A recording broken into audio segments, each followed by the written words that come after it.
Ghost Coat Magazine welcomes Dan of All Good Things. How are you doing today, Dan? I'm doing great, man. Thanks for having me. Appreciate it. Thanks for being here, man. So many awesome things happening for the band. You guys have been working really hard for a long time, and congratulations on signing to Better Noise.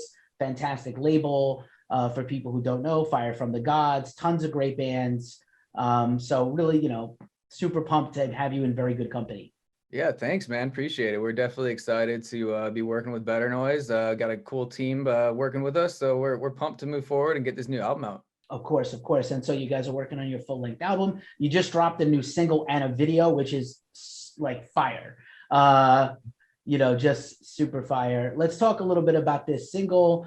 You had some incredible collaborators to write it with you, first of all. Yeah, so the new single is called For the Glory. To be honest, it's not one of our newest songs. It's actually a song off our last album called Machines. But it was kind of the front runner that just kind of took off and got a ton of plays online and really good feedback, and just kind of did its own thing. And when we signed to Better Noise, we obviously knew we had a monster song that was kind of taking off online. So the goal was always to kind of take what we created and try to bring someone else into the mix that can do a unique just bring a unique energy to the song. So Hollywood Undead was always on top of the list. They're awesome guys. They're super unique, and they brought this really killer vibe and energy to the bridge that I don't think it had before. So we're super pumped to have them on there, man.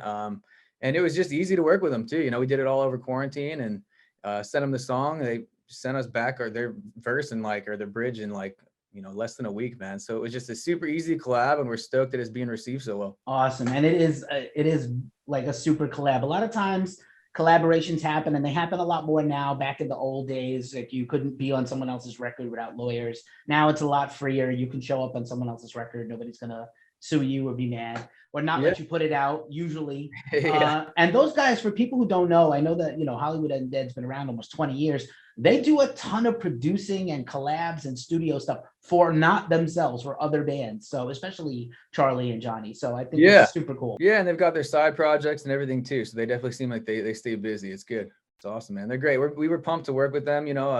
We haven't actually met them in person yet. It's only been over Zoom and quarantine. But hopefully one of these days we'll be able to play some shows together and do it live, man. That'd be pretty epic. It would be epic. I don't know if you got to see their recent live stream. It was amazing. Yeah, I did actually. The party in there. Yeah, it was like the craziest party live stream ever. That was awesome, man. It looked like a blast. I wish I could have been there for that too. Yeah, I wish that everybody could see them actually sit down with guitars and do unplugged versions with a string orchestra of their material. Oh yeah, also that one, I watched a bunch of their live streams. They did that full-blown acoustic orchestra one too, which was also epic, man. Yeah, so that's definitely awesome. And our band kind of gravitates towards that cinematic, not quite orchestral, but we love that kind of stuff.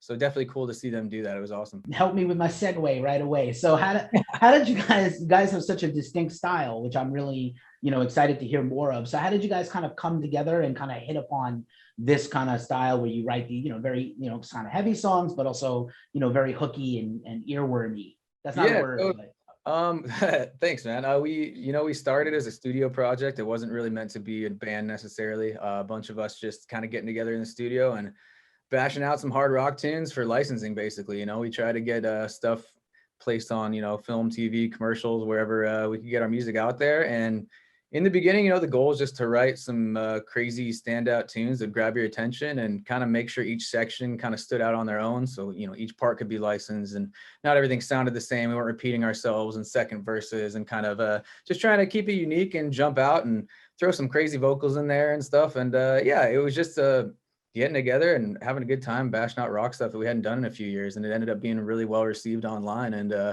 kind of fast forward where we are today, man, it was just the feedback we got from all the original songs we put out for licensing, all these messages and YouTube videos people were uploading to our music. And it was just crazy how it started to snowball. And, people were wondering, what is this band? Where are you from? Who are you guys? And when are you playing in my hometown? And it was just kind of we don't know how to answer any of that crap. We're just writing stuff in the studio. So eventually we had to talk about it all. And we realized after kind of just playing a show here in LA, just to see it, just to vibe it out, we never really intended on doing All Good Things, really pursuing it. And then we had such a blast at that first show. We're like, oh dude, we have to focus all our energy on this. And people are loving the music and we had a great time on stage. So it just clicked, man. It was a very cool thing. Yeah, having not gotten a chance to see the band live, checking out the video kind of shows a performance video too on top of this killer track. So it kind of got the vibe of like how you guys do live, I think. I know it's Yeah, different. It might be a little different with the cameras on you and you're not playing to people, but totally. like it's a performance video is always fun because you really get to see the band kind of try to do their thing, right? Yeah, absolutely. And I mean, I think most bands like us were trying to live stream, and we did a lot of those too. And that, you know, in the beginning, it's definitely awkward, like giving it your all to like a camera and everything, which is fun. We actually were able to read comments from every one of like the streamers, people watching it were able to kind of talk back and forth. So that kind of kept it fun. But yeah, it's just an awkward feeling when you get done with a song and you're screaming your butt off, and then there's just dead silence and you hear nothing but my heavy breathing. But yeah, it's been a lot of fun, man. I can't wait to do it in front of real people. That'll be great. Well, it's awesome that you were able to pivot. This has been such an impossible time. And again, I'm sure you have also played shows and other people in the band have done gigs. And if you lost any income, I'm super sorry. Hopefully your friends and families and everybody's all in one piece after this last really difficult time. It is a shifting landscape. I personally think live streams are going to stay, even though we're going to get our shows and tours back and we're going to be like Vikings coming off the boat when we get to our first show, every one of us. I'm going to hug everybody. Right? I know, When man. it's safe. Everybody, I'm going to be hugging everybody. I'm a hugger. But I do feel like live streams are going to be a thing now that are going to be a tool. Yeah, I think so too. I think you'll only see them getting bigger and better and crazier as they go on. You know, in the beginning, it started, you know, we just, for us, for example, just we're in our studio where we record everything, and we just threw up a few cameras, a little grid, and just kind of bashed out some of our older material, which is just a fun way to kind of revisit old songs we never even tried to play live.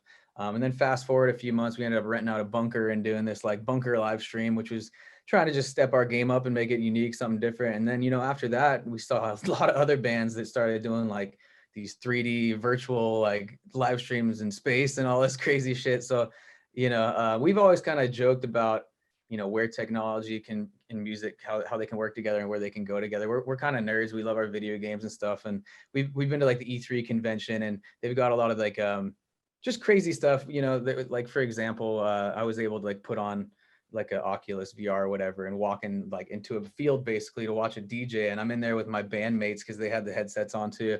And we're like able to climb the scaffolding and like look down at the DJ and, you know, kind of party in this virtual world together. So I kind of think eventually we'll get to that. And, you know, musicians won't even need to stay in shape anymore. You can just put on a green screen suit and have a six pack and wear your pajamas. And dude, you can have a million people thinking you look like Adam Levine. It'll be awesome. Vince Neil, this message is for you if you're watching. I'm kidding. Anyway, I love Vince Neil. I'm kidding.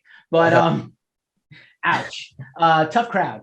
I love that you mentioned all these other crossover things because I think that's like a really exciting thing for the band. You know, you kind of, like I said, you came from this place where you guys are doing licensing, which I don't think your typical music fans know that like music is coming at you all the time from bands you may not know that are awesome. And so you guys have done video games, Super Bowl 52, which is also funny and cool.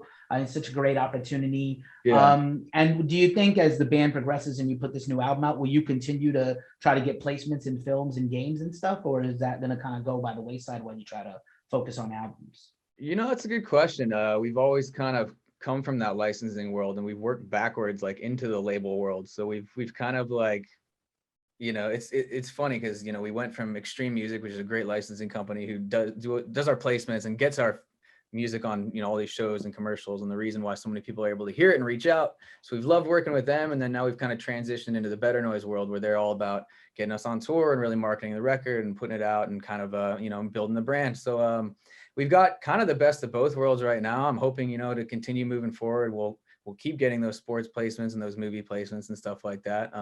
We've definitely seen that it's you know, been pretty successful, and we've had a lot of good luck with it being on NHL and NFL and sports. So I mean, yeah, I mean, the new record is a lot of really big anthemic rock songs. So I think they have potential. It's just a matter of reaching the right people. I really hope so, though, man. I love. There's nothing better than just watching TV or, you know, whatever sports and just hearing your song pop up and not knowing it's gonna happen. Like, it's just a cool, unique thing, man. And it happened to me just a couple weeks ago with NHL, and it's just like, dude, I felt like I won the lottery. It's such a cool feeling. So that's awesome. Well, NHL has always repped rock and metal historically. Some hockey teams have had theme songs. I'm originally from New York, so the Rangers in their like championship year, They used to skate out to Du Hast, which was big at the moment, by Rammstein, and the whole place was nuts, like Madison Square Garden. So that's awesome. It's funny. I'm so thrilled that you got to be part of the Super Bowl, which is only the biggest event in the world. No big deal. And it's only like bands like Pop Evil do Super Bowl commercials, and Metallica and Avenged Sevenfold play like the concert before the Super Bowl and things like that. But they've gotten a bad rep. Now, I'm not putting you on the spot, but the NFL has gotten a bad rep because metal and rock are part of NFL games. They're part of television. You hear them when you go to commercial. You hear the riffs. You hear classic stuff. You hear stuff like, what is that band? That is some awesome riff. But they obviously, because of whatever reason, they never have a lot of rock or metal people during halftime shows. Very rarely. I know. Rare. Well, and that's the thing about sports is like everyone looks at the Super Bowl as the greatest showcase of American music, just music in general. And like, no matter how epic and amazing and next level that shit is, it's like always going to get hate. Everyone online the next day is going to say it was the worst thing they ever heard. And it's like, it was so boring. And then, or someone was naked and like, there's always something wrong with it. And, then there's always no one wants rock anymore. Nobody plugs in their guitars. And, it's whatever. At least people are like able to see an epic, crazy show like that. But yes, I do agree. I wish that we could get like an Avenged Sevenfold or something badass to take over a halftime or something. But yeah, that's the same thing. It's like, even if we were lucky enough to play something like the final NBA or, NHL, it's like, I would obviously love to jump on that. But it's funny that when you cross the two worlds, you seem to get this funny, no matter how you sound, I think you're going to get hate for it. It's interesting. And then I would say the other thing is the drawback, especially for a live rock band, is delay, because the Super Bowl is tape delayed on a delay, not tape delay, but on a slight delay for the rest of the world broadcast. So if you ever, like, for the people at the game who pay thousands of dollars for tickets, and some of the people at home, if you've ever been at a stadium show, if the sound is on a delay, it's super noticeable and terrible. Like, I'm pretty sure a band like Metallica or AC/DC or GNR doesn't want to have a delay mishap where they look bad and it's not their fault.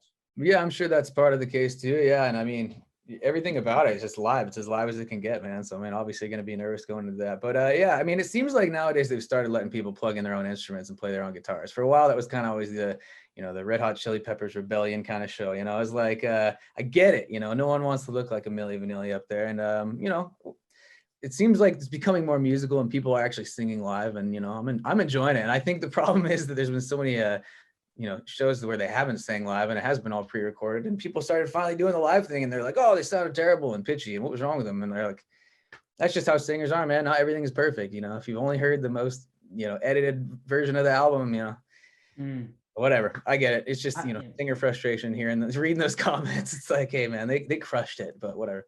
Yeah. Oh, and I love The Weeknd, by the way. I thought he killed it. Oh yeah, great voice. I'm a big fan. Fantastic guy and fantastic performance there. And again, linking up with Better Noise, they just launched Better Noise Films, and they have a film out now called The Retaliators, which we'll link in the description below. Super cool. They integrated kind of musical artists in the film and on the soundtrack. So I think those are the kind of opportunities that maybe you guys are going to get more of in the future, not just with the in-house labels, but other things. Yeah, we're excited to have like a forward-thinking team, and Better Noise is kind of expanding outside of the music world and trying to, find their way in the movie world, which is crazy, and it's been super cool. They've invited so many artists to do cameos in the film and got so much of the music in the film. So I'm just excited to see it, man. Miles and I have a really quick cameo as a couple gas station clerks in the film. So it'll be fun to actually, see us in a movie. Hopefully it didn't look like we, I don't know. We've never acted before. We were a little nervous going into it, but I think we did okay. But yeah, a little nervous when I'm gonna be watching the real thing. It's gonna be funny. I'm glad I didn't have a main part. I'll just say that. I got to warm up into that. Nice. You got to work your way into a speaking. Exactly. I'm not a Jacoby. Yeah, I know Jacoby's got a big role in this film. I can't wait to see it. That dude was born to be on Hollywood, though. For real, though. Yeah, I think he's gonna crush it, man. I can't wait to see it. For sure. I'm so stoked. And yeah, man, there's so many cool things to unpack. Do you have a favorite? Just while we're on the topic, do you have a favorite musical movie or musical that you ever loved? It was funny you said musical, because literally I had a conversation last night about the Book of Mormon and how amazing that was. I've seen that live a couple times, and I literally was like in tears laughing so hard during the first one. I love that. I'm a big South Park fan. Yeah, dude, my favorite, even like just going back to when I was a kid, dude, Spinal Tap has been my favorite musical movie of all time. Maybe my favorite movie of all time. Like, I'm just such a huge Spinal Tap fan. Yeah, for the longest time, I even had a haircut like Nigel, and people called me Nigel for a couple of years there. So Dude, that even Spinal Tap 2 is great. I'm a huge Spinal Tap fan, so that will always go down in my books as the greatest music movie of all time. Amazing. I kind of want to see that photo now. Yeah, I've got them around there somewhere. I definitely have some embarrassing mullet photos with my stonewashed jacket in the early 90s. Dude, yeah, I've got a nothing. horrendous mullet, and I definitely was rocking the. Hey, mullets are back, bro. You got to bring it back. They kind of do need to come back. There used to be a guy that lived in my town at one point, and I would see him, and he like, did this guy fall out of a time machine? Because he had like a crazy mullet and always like acid wash jeans that looked like 35 years old. Unironically, that's who this dude was. Kind of like Sean William Scott in Dude, Where's My Car? Like very. Dude, that's all. Hey, you know what? I've got an actor friend that just cut his hair into a nasty looking mullet, and he's booked more gigs than ever. So I think there's something with the mullet is magical, man. Gotta bring all the 80s back, the fringe on the jackets and the mullets. Dude, yeah, let's do it, man. I'm down. I was never a bell bottoms guy. I can't really pull off the bells. I couldn't agree more with that. Yeah, never been a bell fan. I think the only two people I've ever seen do it right, at least on men, is Zach Wilde and of course Cliff Burton. So yeah. I just can't get away with it myself. I'm kind of a straight leg, chubby guy. And Dude, it's gotta be straight leg pants. Back, man. It's like just wearing rocking skinny jeans isn't the cool thing anymore, according to the Instagram, you know. Oh, the gram, what the kids are saying. What's on? Graham's telling me what's up. No, how are you doing, youngsters? Who's on fleek today?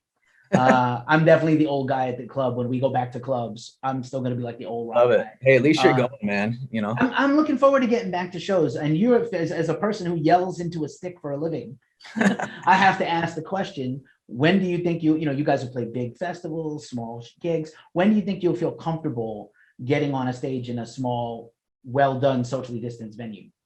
You know, we're all vaccinated, the whole band, so we're ready to go, man. I'll play anywhere and everywhere, honestly. Like, just tell us when and where. We've got a bunch of shows coming up. We've got a tour starting in August. I haven't been able to announce it yet, but we'll be able to announce the details of that here in the next week or two. And a couple festivals. We're playing Aftershock in Sacramento, and welcome to Rockville and Daytona, Florida. And today we just got to announce a cruise to Belize. We're going to do a Danny Wimmer cruise, the Varagos cruise, which is going to be sick, man. Rob Zombie's on that. I've always been a big fan, so I can't wait to just be on the island watching Rob Zombie, dude. I mean, it sounds epic. So, and then another tour following all that too, in the fall, late fall, winter. So we'll be busy, man. We can't wait. And hopefully rolling out a bunch of dates over the next couple of weeks. Just get out on the road and promote this new album that's hopefully coming in September, maybe August even. We'll see. Awesome, Matt. Right in time for festival season. We are major Danny Wimmer festival fans. We try to go to them all. Congratulations on the cruise. I'm in like the private cruise group on Facebook. It has been banana balls excitement about this thing. Wait. And what a perfect match for you guys, Zombie and Chevelle and Travante and Amigo the Devil, who I just interviewed recently here. And just such a good lineup. And, congratulations on all that stuff. Dude, thank you, man. We're just so excited because we felt like we've been playing this waiting game for so many years now, which we really have. I mean, since we signed to Better Noise, we've been working on the new album, and it's been a few years now, 2-3 years or whatever. And we were geared up, ready to release the album over a year ago. So, obviously the virus hit and we've had to change a lot of plans, but couldn't be more excited to get it out, man. It's going to be a good feeling just to release this new stuff. We've been working hard on it. But yeah, and the cruise thing is funny because the night before we got booked on it, I got done watching the documentary about the last cruise out of China and how it all got shut down. Everyone was stuck on the boat. So I woke up to that text being like, oh, dude, I don't know if I want to do this. But like an hour later, I was like, what are you talking about, man? It's going to be the most epic time ever. So yeah, I'm more excited for that than I think anything coming up, actually. It's going to be a good time. Right on. And I'll just say this, just for anybody watching this thing, I'm also vaccinated. I'm relieved that I'm vaccinated. I cannot wait to go back to shows and festivals. This is a reality of our time. We're going to need to take care of ourselves and each other to be able to go get our life back and rock out the fuck out again. So like really, it's all good. And they're not going to have the cruise if it's not safe. I promise you all. I used to work in travel. I know exactly how they're doing this thing. They cannot risk having this thing, like we cannot risk opening up and then having it shut back down again. It's going to be exactly, man. I mean, that's the nightmare is that we do a repeat of last year. We were all looking good going into the fall, and then we had the second wave. So, fingers crossed we can get through it and everyone gets vaxxed, stay safe and distance. And yeah, we just got a few more months to really to wait until all these festivals and tours start kicking off, man. And just as a fan of music, I just can't wait to go to shows like every night. It's going to be epic, man. Awesome. So good, man. So good to hear all that positivity from you. I love to end these interviews with a wild card question. So I have one for you, and not to put you on the spot, but I will in this case. It's my version of the desert island discs. So if you were, if Elon Musk rang you up and was like, dude, spaceship's got a seat for you, we're leaving the planet tomorrow, and you can only listen to 5 records for the rest of your life, or 5 artists if that's easier, but 5. Dude, who is your playlist? What's your playlist look like? You know, I've always hated the question, who's your favorite artist? And like, I am like so all over the place with my influences. Like, it's not even just rock. It's just like, dude, like, oh God, that's seriously the hardest question you could ever ask me. Like, I can't remember the last, just to go for it, I can't remember the last time I listened. I have my favorite albums growing up, but I can't remember the last time I listened to an album like start to finish, just because I'm so music ADD. I bounce on shuffle and I listen to new stuff all the time. And so I guess maybe I'd have to go back to like my all-time favorites growing up. So I was a huge fan of, I love Pearl Jam, dude. I collected like the whole discography. I was always a huge fan of that. My first like band I fell in love with was AC/DC and Aerosmith. Those were always like the kings for me. And then I really loved Thrice, man. It was one of my favorite bands. In high school and after, I was always a huge fan of The Used. You know, just though in my upbringing, when I was in my first band, just kind of like learning how to play guitar and write a song, I just really looked up to those artists. And like even Coheed and Cambria was another one too. I was a singer and a guitar player, so I was always looking for guys that could do both and kind of inspire me that way. Now I'm just singing and everything, but yeah, I mean, I was the worst answer you could have ever got for that question, but I'm actually impressed I could even get that far, man. Like if I could show you my library of music, it's just so ridiculous, all over the place. So yeah, I think that's kind of the beauty of our band is we all have so many different musical backgrounds. We've been influenced by so many different genres and styles, and we've written in so many different genres and styles. When we come together to write a rock song, they never sound the same really, because we're all coming from different angles. So yeah, it's been fun. It's been a fun band, and we put out a bunch of stuff that I don't think sounds all the same. I think that might be why, because our influences are so all over the place. Sorry for that answer, bro. It's all good. When you put somebody on the spot, sometimes you get, oh, I was ready with that, and sometimes it's like, no, I have no idea, and that's all good. There are no wrong answers to those questions. It's just I've never been able to comfortably answer like, what is your favorite band or your top 3 bands like ever, because there's so many like vocalists that I love for so many different reasons too, and you know, it's just so hard for me to pinpoint. I'm just such a music fan. I love so many things. So if I picked a number one, it's just not possible. No worries at all, brother. Dan Murphy, lover of Simpsons art and maker of rock and metal. Congrats on all the success, man. Congrats on the Better Noise deal. Looking forward to the new album. Congrats on these fests, and just stay safe and keep pushing forward, man. I appreciate you. Thank you so much, brother. I really appreciate you taking the time. And yeah, let's all mask up, stay safe, and get you out to a show one day. We can all hang out in person, dude. Word. I might see you at Aftershock. I'll let you know. Dude, that would be awesome if you do. Hit me up for sure. It's gonna be epic, man. Metallica's playing on Sunday when we are. Just can't wait to see that. It's gonna be sick.